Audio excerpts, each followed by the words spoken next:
Hey there, ladies and gentlemen, and welcome back. I'm your host, Patsun, and today we're gonna be taking a look at r/relationship advice, where OP's wife is now pathetically begging him to stay after her one-night stand was exposed. Let's begin. Today's story was posted by Reddit user farhumor1774. I, 32, have been married to my wife, Kate, 30, for 4 years, together for 9. Our relationship has been amazing, loving, and supportive. We have good communication, hardly ever argue, and our bedroom life has gone from strength to strength over the years. We discussed cheating in the past, and I was always clear that we would be over if it ever happened. Kate went home to visit her family last weekend, which was fairly normal. Before she left on Friday night, we had a minor argument about keeping the house tidy, so our communication was limited on Saturday, but I knew she was going out to meet some friends at a bar. I trusted her 100%, so I didn't think anything of it. Before I fell asleep, I texted her saying that I hoped she had a nice night. When I woke up on Sunday morning, I had a missed call from Kate at 4 a.m., so I immediately called her to check if she was okay, but there was no answer. After a few hours, I tried again a few times, but still no answer. Around an hour later, I got a message saying she was fine and was driving back soon. Kate got home in the late afternoon and looked awful. She had clearly been crying, was not wearing any makeup, unusual for her, and looked like a shell of a person. I knew right away something was wrong, but she wouldn't let me hug her and would barely speak. I sat her down on the couch and made her some tea. I gently encouraged her to tell me what was wrong, and she burst into uncontrollable tears for at least 10 minutes while I was trying to comfort her. She then proceeded to tell me, stopping every few words, that she had slept with someone last night after the bar. At that moment, something in my brain broke. I can't describe it any other way. I immediately got up, jumped in my car, and drove off. I went to a park and walked around it for about an hour. Kate was calling my phone constantly, and I turned it off. When I got home, I grabbed 2 suitcases from the garage and went to our bedroom. I threw some of Kate's clothes and shoes into them and left them by the front door. Kate was lying on the floor in the living room, curled up into a ball, sobbing. I called her best friend who lives nearby and told her that Kate needed a place to stay and a ride to her place, and that Kate could explain everything to her later. I told Kate I was leaving for an hour and that her friend was coming to pick her up. She grabbed onto my legs, trying to stop me from leaving. When I returned home again, Kate was gone, and so were the cases. On Monday, with a clearer head, I answered one of Kate's many calls and told her that I needed her to send me an email with as many details as possible of that night, and if she leaves anything out, there will be no hope of reconciliation. I received this email on Monday night, but still haven't opened it. Since then, everyone has been trying to contact me, but I have just been working, exercising, and sleeping. One of her friends turned up at my house with an attitude, demanding an explanation. I told her to speak to Kate and closed the door in her face. I have also been speaking to divorce lawyers, moved money into separate accounts, and blocked Kate and all of her friends on everything. Everything I have done since I found out seems like I have been on autopilot. I don't feel angry, upset, or overly emotional, just numb. Kate posted a note through the door yesterday asking me to meet tomorrow, but I'm conflicted. Should I meet her?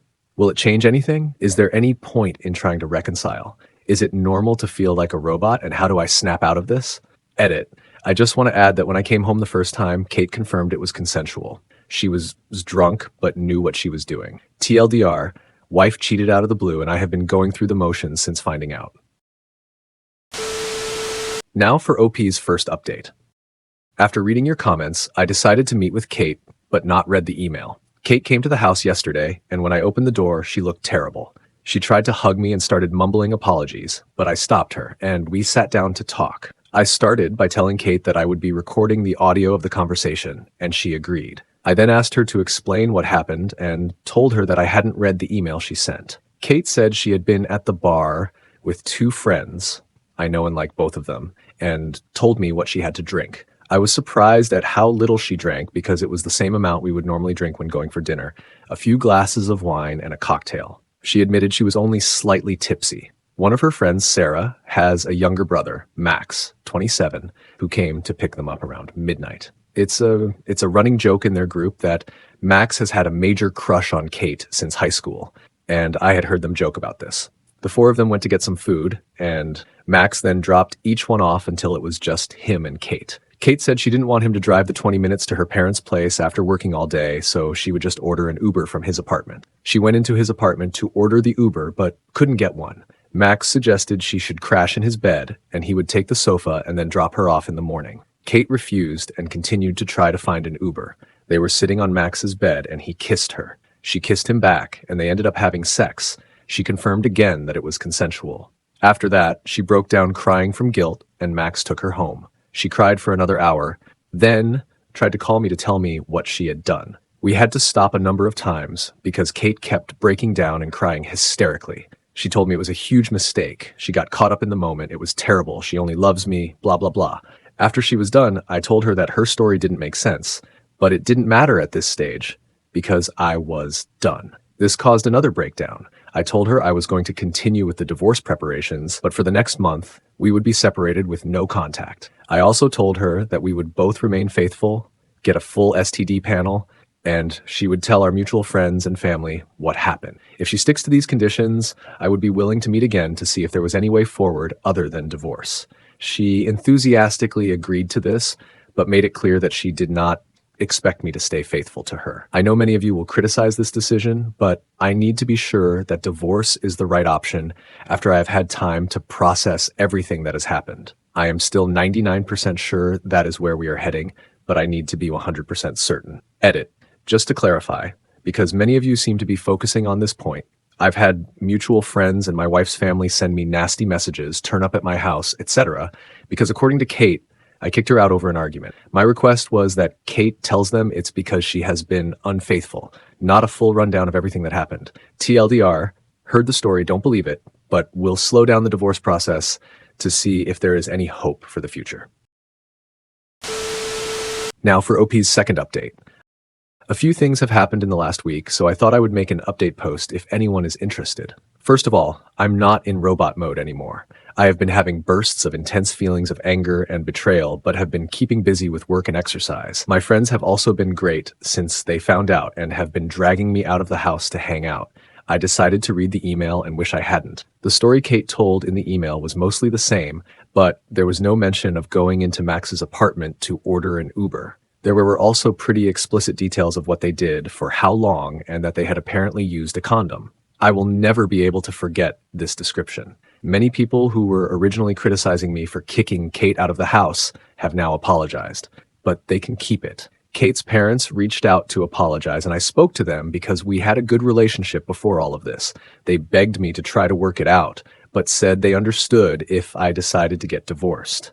I didn't commit to either option. Kate's other friend who was there that night contacted me to tell me her side of the story. It mostly matched up: bar, food, home. She said Kate could stay over at her house, but she refused, saying she was driving home early the next morning. Max apparently insisted that he would take Kate home. The version of the story she told didn't mention Kate trying to get an Uber, only that Max invited her in and she accepted. I asked her if she had ever suspected anything before, and she told me that about a year ago, she went to meet Kate for coffee but found Max sitting with her when she arrived. Apparently, Kate looked guilty, but when asked about it, she said they just met by chance. Sarah, Max's sister, also reached out to me, and I spoke to her too. She was angry with both Max and Kate and told me a similar story. Apparently, her whole family is angry with Max, and she had not spoken to Kate since she found out. She apologized on behalf of her idiot brother and said she had warned him to stay away from Kate since high school. She didn't think anything else had happened between them. I have had zero contact from Kate, but heard that she was going to be moving into an Airbnb near our house. Apparently, she is not coping well and has called in sick from work a few times over the last few weeks. She does have support from the friend she is currently living with, and I asked her parents to keep an eye on her. Her parents came up to see her this past weekend. I went out with some friends over the weekend and ended up drunk at a bar. I was talking to a girl there who I probably could have gone home with, but I stopped myself because I wanted to keep my self-respect. Reading the email and hearing what they had done made me give up hope of repairing this, especially when I know she is not being truthful with me on other things. So who knows? I will be moving ahead with the divorce and might not even wait a month before telling Kate that this is my final decision. Now for OP's third update. I debated posting this update, but a lot of people seem to be invested in this mess, so here it is. Apologies in advance if this is TMI. Kate sent me an email last week asking to pick up some things she needed for work. My lawyer told me not to prevent her from having access to the house or her possessions, so I reluctantly agreed that she could come over on Thursday night when I would be at the gym. I told her to be out by 7:30, but when I got home at 8, she was still there. When I walked in, she had left a few work-related items next to the stairs, and she was chopping vegetables for dinner. She looked amazing with her hair and makeup done, wearing one of the dresses I like. The whole place had been tidied and cleaned. I calmly asked her to leave immediately, and she made her way to the door but stopped and asked if we could speak. I should have said no, but I eventually agreed.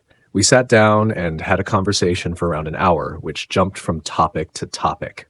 Again, I told her I would record the audio, and she agreed. I started by asking her if she had kept her side of the agreement we made the last time we spoke.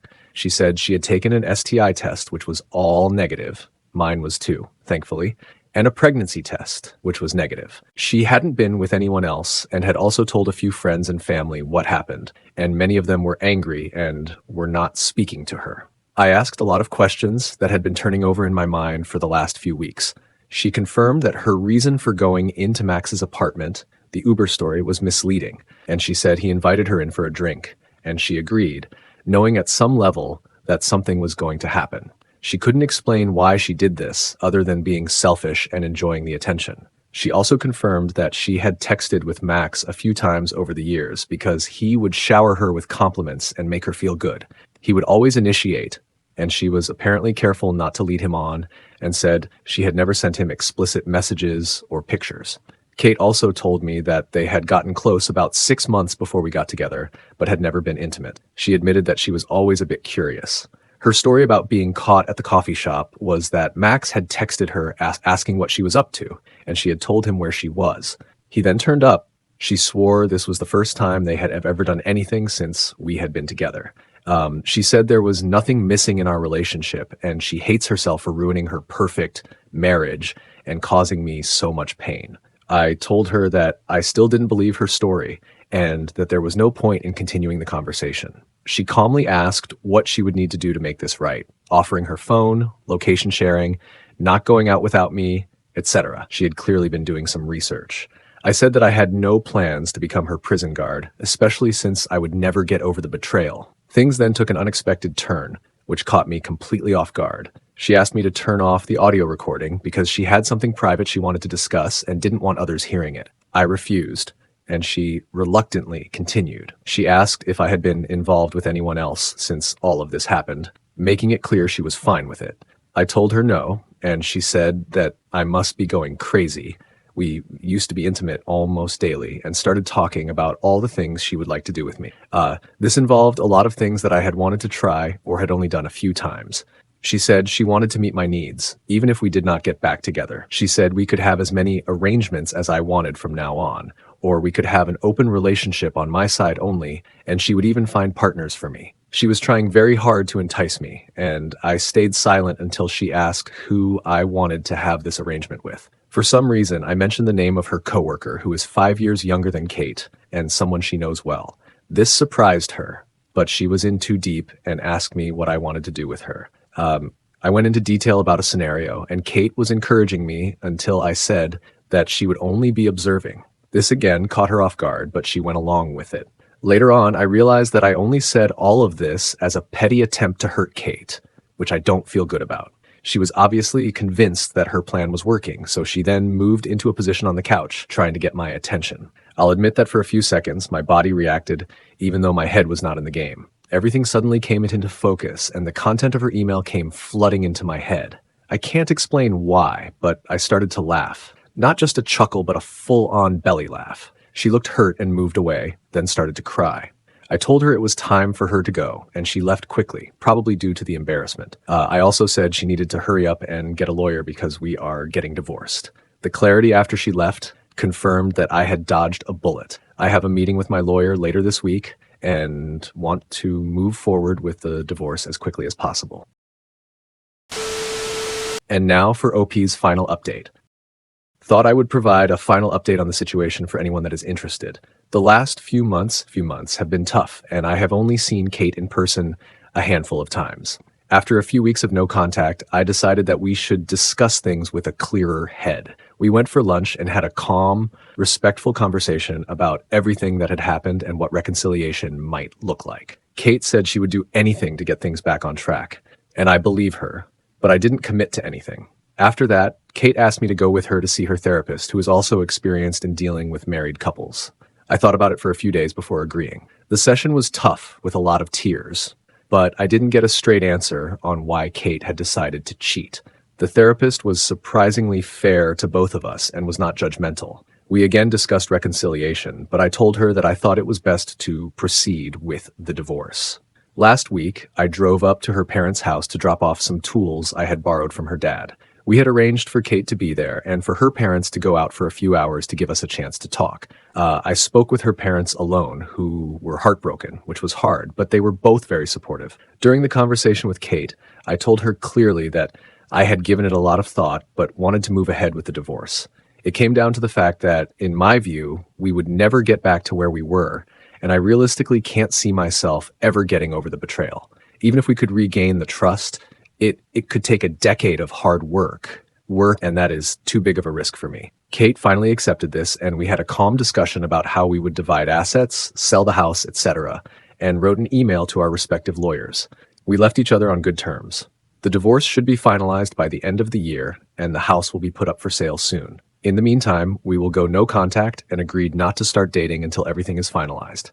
I have had a few casual hookups, and it feels strange to be going back to being single after all this time. I have been hitting the gym, spending a lot of time with friends and family, and getting back into my hobbies. I'm optimistic about the future, and although I'm still devastated by the loss of my marriage, I feel that this has made me grow as a person. Thanks to those of you who have offered advice and support. I gotta be honest with you, OP. After she threw herself at you the last time and suggested all those kinky shit, that really disgusted me big time. I don't know how someone who truly loves you would be okay with a one-sided open relationship. To be honest, it sounds like she was just setting you up to be also perceived by others as a cheater, so she could save what little reputation she has left. You did the right thing refusing and divorcing her, man. Good luck with the divorce. Viewer support is the best way for me to remain independent and continue bringing you these daily videos, which will always be here on my channels for you to watch absolutely free. So please consider subscribing to me on Rumble and on YouTube. Both will be linked in the description box down below. Thanks for listening, everyone. If you even somewhat enjoyed today's story, make sure to give this video a thumbs up, and if you really like it, consider subscribing to PattSun to never miss a future upload. Stay strong.